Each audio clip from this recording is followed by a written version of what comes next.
El versículo de memoria. Te alabaré entre los pueblos, Señor, cantaré de ti entre las naciones, porque tu amor es grande hasta los cielos y hasta las nubes tu fidelidad. Salmo 57, 9 y 10. El Salmo 56 y el Salmo 57 son llamados salmos gemelos, pues son similares en el contenido y el desarrollo del tema. Tienen dos partes, una de ellas es un pedido de liberación y la segunda alaba a Dios por la liberación obtenida, y al final de cada parte o sección aparece un estribillo. Ambos salmos fueron escritos por David en circunstancias muy adversas. El 57 fue compuesto por David en la cueva de Adulam, donde se refugió de la persecución del rey Saúl, que era implacable. David no debió desconfiar ni un solo momento de Dios. Era el ungido del Señor y en medio de los peligros había sido protegido por los ángeles de Dios. Si hubiera apartado su atención de la situación angustiosa en que se encontraba y hubiera pensado en el poder y la majestad de Dios, habría estado en paz, aún en medio de la muerte. Había podido repetir con toda confianza la promesa del Señor. Los montes se moverán y los collados temblarán, mas no se apartará de ti mi misericordia, ni el pacto de mi paz vacilará. Isaías 54, 10. Después de esta introducción, vamos al primer punto. La misericordia de Dios, que es el tema de la lección de esta semana. Según el diccionario Oxford, misericordia se define como compasión o perdón mostrados hacia alguien a quien se tiene el poder de castigar o dañar. El principal tema de esta lección, como ya lo dijimos, es la misericordia de Dios hacia el ser humano pecador, y la estudiaremos tal como se revela en 6 salmos diferentes, en los cuales se usaron 4 palabras hebreas diferentes para referirse a lo que llamamos misericordia. Estudiar y entender estas 4 palabras hebreas nos dará una comprensión más profunda del amor de Dios. La primera de estas palabras hebreas es esed o gesed, una palabra muy difícil de traducir, que aparece 245 veces en el Antiguo Testamento, de las cuales 221 veces se traduce como misericordia en la versión Reina Valera revisada, mientras que en otras traducciones de la Biblia se vierte como bondad, clemencia, merced, fidelidad, amor permanente. Aunque puede usarse para describir las relaciones entre personas, fundamentalmente se emplea gesed para referirse a la relación de Dios con la humanidad, que sería muy parecida a la palabra amor ágape, usada en el Nuevo Testamento, que es la forma más perfecta del amor. Cuando el salmista dice: «Cuán preciosa, oh Dios, es tu misericordia», como lo hace en el Salmo 36, 7, quería decir: «Cuán excelente es tu amor, oh Dios». El amor divino o gesed es uno de los atributos más destacados de Dios. Es usada esta palabra gesed en los Salmos cuando se relaciona con la liberación de la calamidad, de la persecución, del peregrinaje, de la enfermedad, de la tormenta y de la esclavitud. Ten misericordia de mí, oh Dios, ten misericordia de mí, porque en ti se ha confiado mi alma, y en la sombra de tus alas me ampararé hasta que pasen los quebrantos. Esto está en Salmo 57, 1, que es el salmo que vamos a estudiar primero. Esencialmente, Gesed es el acto redentor de Dios en favor de su pueblo. Elena de White comenta al respecto: tan pronto como hubo pecado, hubo un Salvador. Cristo se convirtió en nuestro sustituto y en nuestra certeza. Él tomó sobre sí el caso del hombre caído, se convirtió en el Redentor, el intercesor. Cuando se proclamó la muerte como la pena del pecado, Él ofreció dar su vida por la vida del mundo para que el hombre pudiera tener una segunda oportunidad. Estas son citas tomadas de Elena de White en la Review and Herald del 3 de 1901 y también de la misma autora Señales de los Tiempos del 13 de febrero de 1896. Solo mediante su sacrificio es que nosotros y toda la gente del mundo entero está viva aún hoy. Por la muerte de Cristo en la cruz, Dios nos trata como si todos fuésemos justos. Por virtud de la cruz o en virtud de la cruz, todos disfrutamos de la vida a través de lo que se ha dado en llamar la justificación temporaria universal, la cual es temporaria y forense. Vamos a explicar un poco más esto. Todos, buenos o malos, son puestos en una relación inmerecida de vida con Dios. Todos los pecados son cubiertos temporalmente por la sangre de Jesús.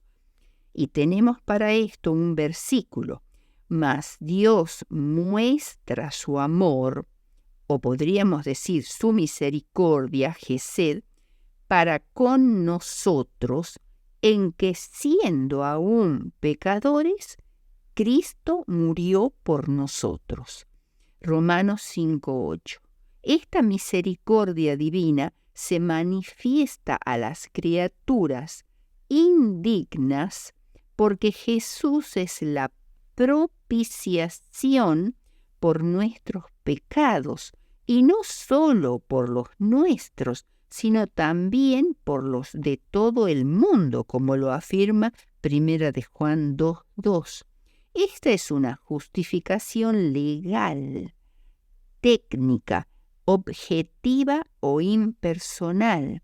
Está basada solamente en la bondad de Dios para con todos, sin tener en cuenta la actitud del individuo hacia Dios.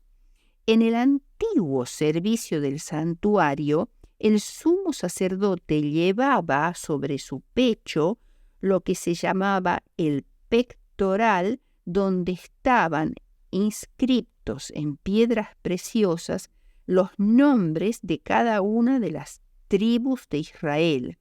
Simbólicamente estaba llevando el nombre de cada individuo sobre su corazón ante la misma presencia de Dios. De la misma manera, Jesús lleva en su corazón a cada persona nacida en este mundo, la haya aceptado o no a Jesús como su Salvador.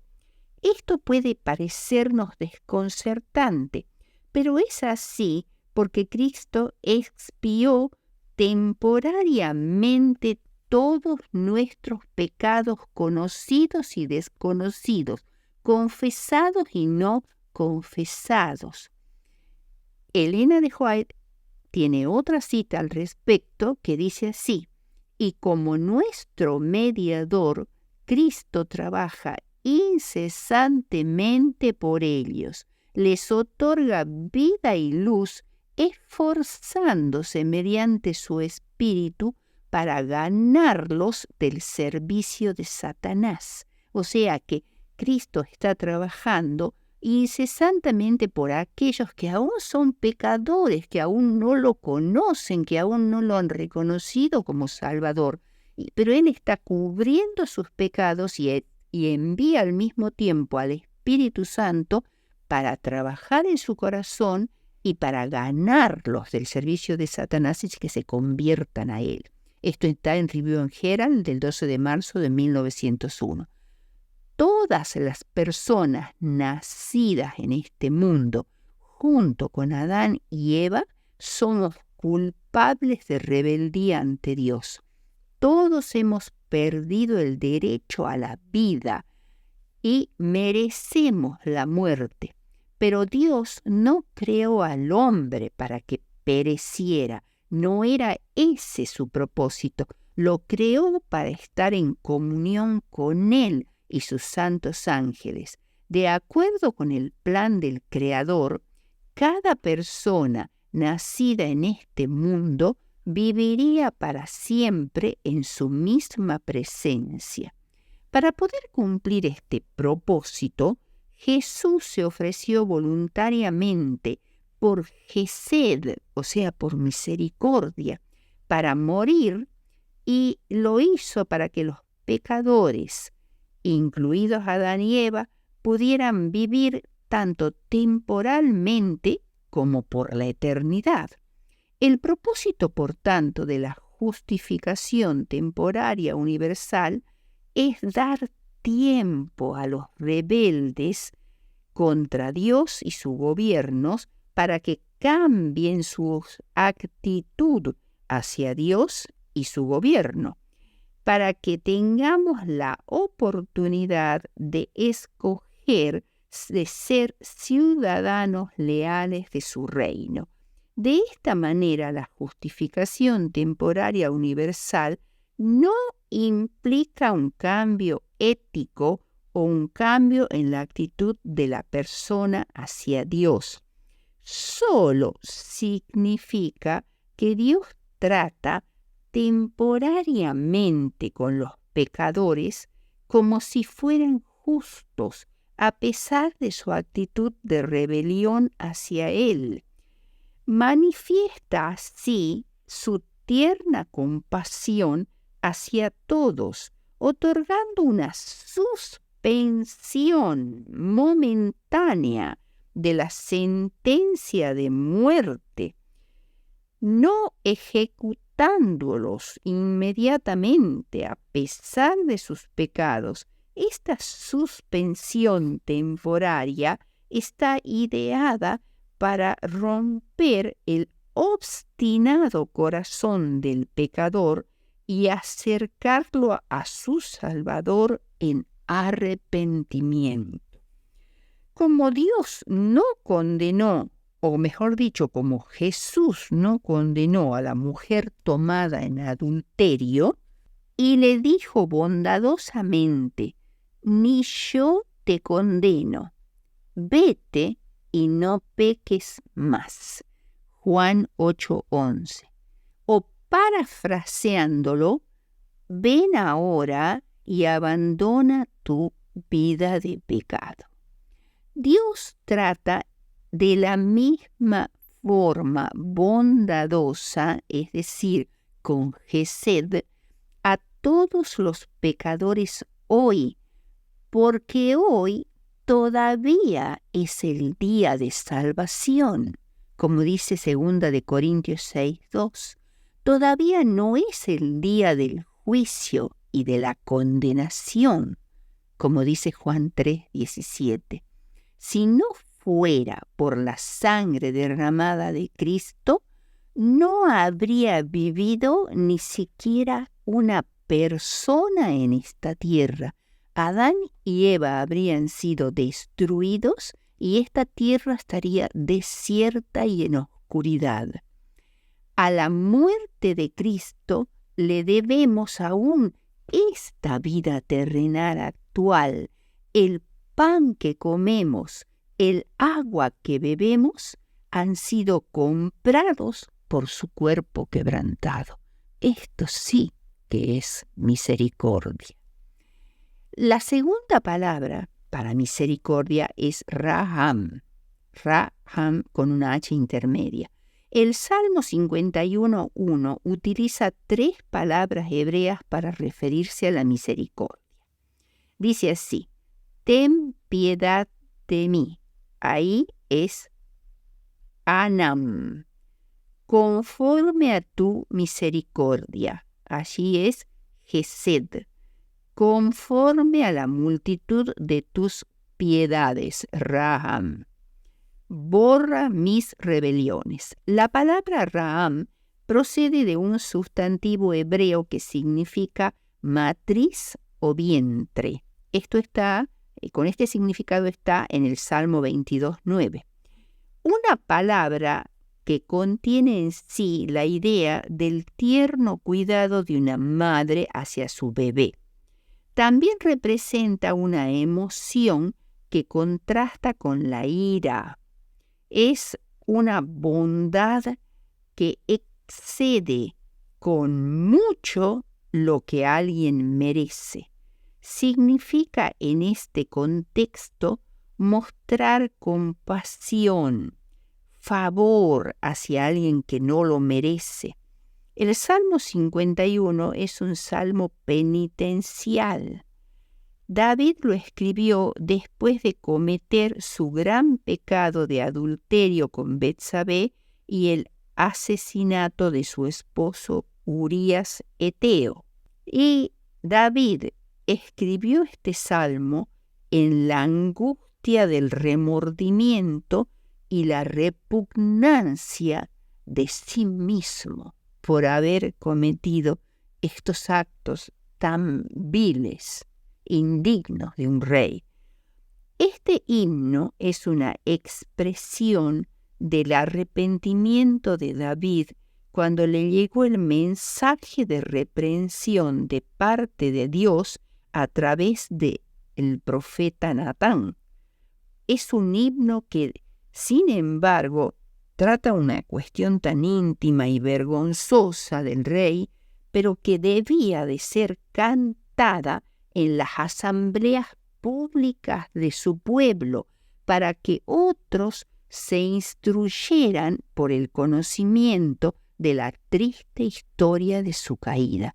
Patriarcas y Profetas 7:84 y 7:85. Entonces todos tenían que cantar: ten piedad de mí, conforme a tu misericordia, conforme a la multitud de tus piedades, y todo el resto del Salmo 51.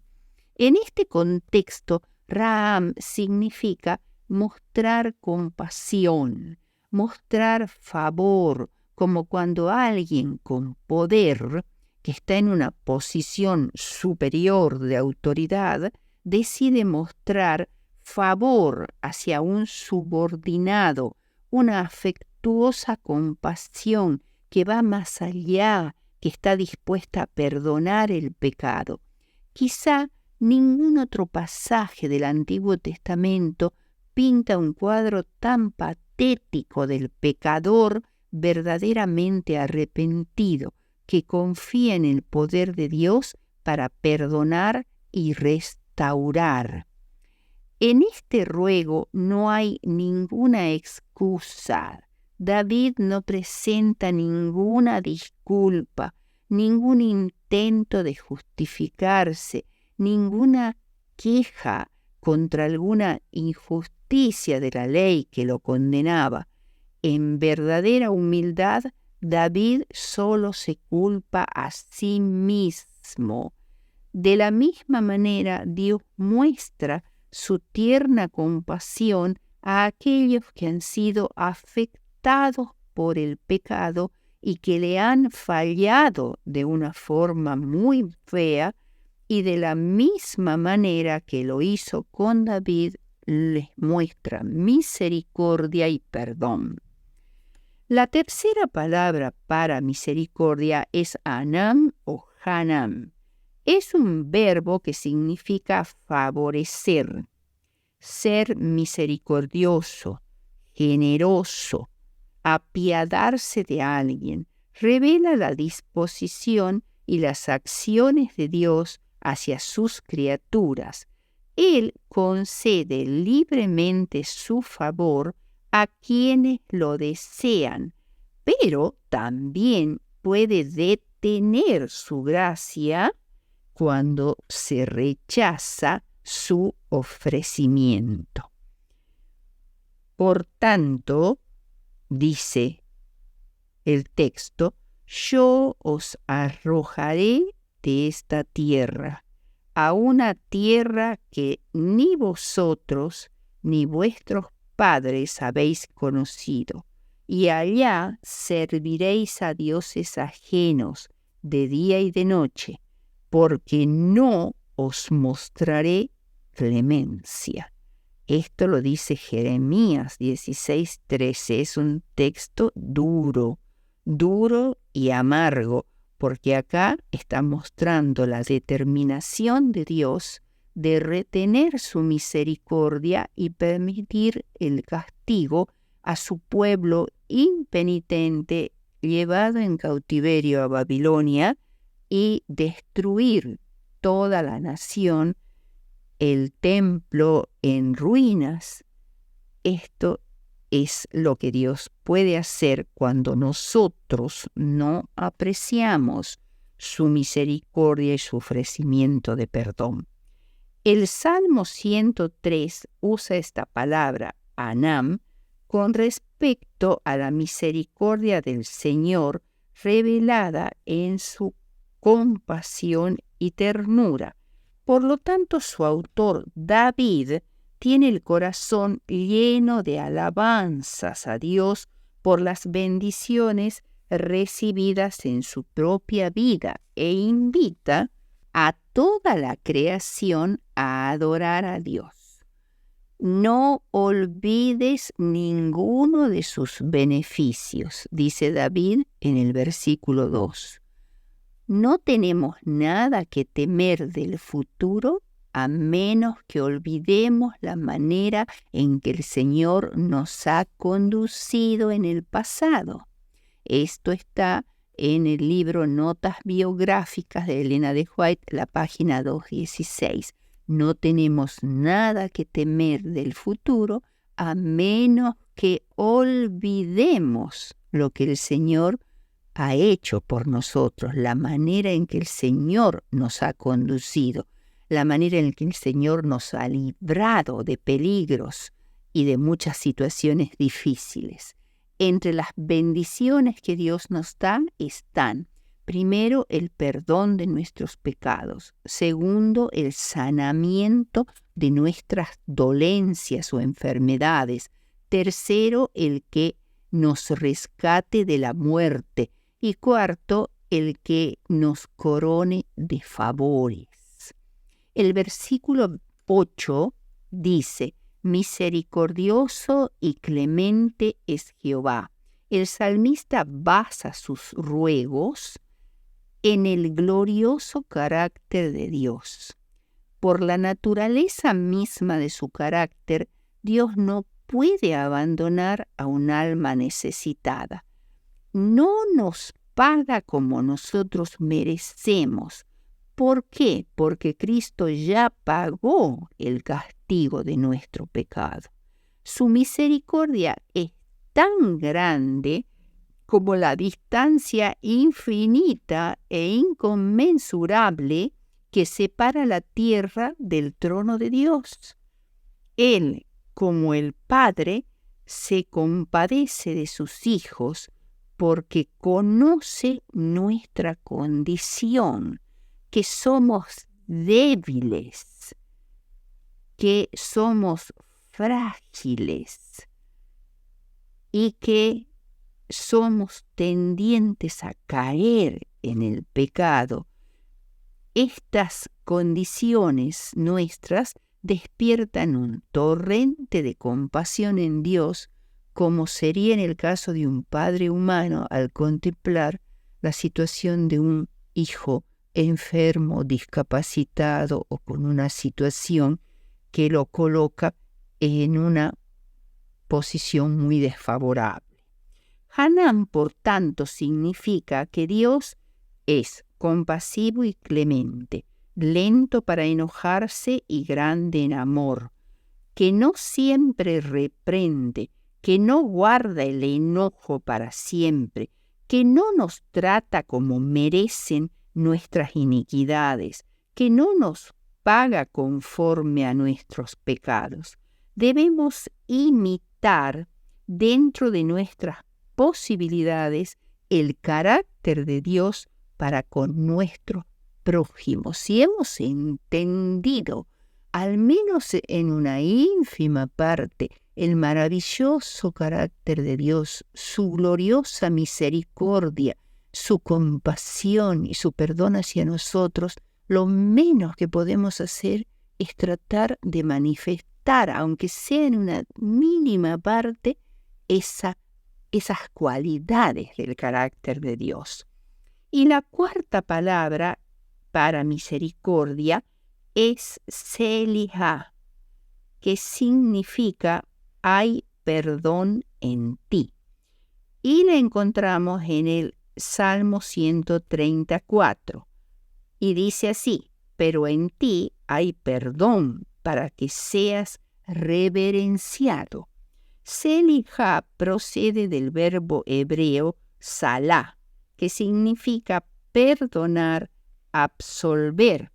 El único sujeto de este verbo, perdonar o absolver, es Dios. Únicamente Él puede perdonar porque el fundamento de su perdón es su misericordia. El perdón es eliminación de los pecados. Sin embargo, aunque Dios perdona la iniquidad, la rebelión y el pecado, también el versículo dice que no tendrá por inocente al culpable o al malvado, al que no se arrepiente, por lo menos en algún momento de su vida, de sus maldades. Por tanto, el perdón requiere arrepentimiento y confesión de la culpa, además de un deseo de pedir perdón a quienes se ha ofendido o perjudicado con nuestros actos, y la determinación de hacer retribución de nuestras faltas o de nuestros daños hasta donde se pueda. El Salmo 131 comienza diciendo: de lo profundo a ti clamo. ¿Qué significa esto de lo profundo? En latín es de profundis, se lo conoce así a este salmo. El salmista se encuentra profundamente sumido en una profunda angustia. Por eso dice: de lo profundo a ti clamo. Esta experiencia horrorosa de estar sumergido dentro de un pozo, dentro de un foso profundo, pisando allí el barro en la oscuridad, sin poder vislumbrar el cielo y sin ninguna manera de salir de esa situación. Eso es de lo profundo a ti clamo. Él se encuentra en una profunda angustia y después dice: Señor Dios, si tú mirares a los pecados, ¿quién podría mantenerse en pie? En el versículo 3. Para poder estar en pie en el día del juicio, debemos depender plenamente del perdón, o sea, del Selihá, que ofrece el amor y la misericordia divinas. El versículo 5 dice: esperé a Jehová más que los centinelas a la mañana. El salmista confiadamente espera espera con paciencia y con esperanza. Aunque pueda parecer larga la noche de tristeza, de angustia, de dolor, sabe que pronto amanecerá. Seguramente el sol saldrá por el este e iluminará la oscuridad de la noche. Cuando se disipen los oscuros nubarrones de la noche, se verán los brillantes rayos del sol de justicia. Dios puede y quiere, además, y quiere hacer por nosotros mucho más abundantemente de lo que pedimos y entendemos, como dice Efesios 3:20, y en ello Él se deleita en hacer por nosotros mucho más de lo que nosotros le pedimos. El versículo 8 del Salmo dice, y Él redimirá a Israel de todos sus pecados. Esta es una declaración enfática. En ningún otro hay salvación. El salmista ha emergido del abismo, ha logrado salir del pozo profundo, de una sensación aplastante de pecado, para afirmarse sobre la cumbre de la redención y el perdón. Como conclusión, en primer lugar vamos a decir que la lección obvia de esta semana es que el Señor nos brinda su asombrosa misericordia a pesar de que no lo merecemos, y esta certeza debería libertarnos de la ansiedad, de una conciencia culpable y de las sombras de nuestro pasado. En segundo lugar, Gesed, la palabra que se usa para misericordia, es más que un sentimiento tierno en el corazón de Dios. Es liberación y protección. Es una acción real por parte de Dios hacia su pueblo. Tercero, la compasión del Señor es eterna. Es decir, siempre está disponible para nosotros. Únicamente va a dejar de estar disponible cuando muramos. O sea, mientras vivimos, recordemos que podemos aferrarnos de la misericordia de Dios y no perdamos esta oportunidad.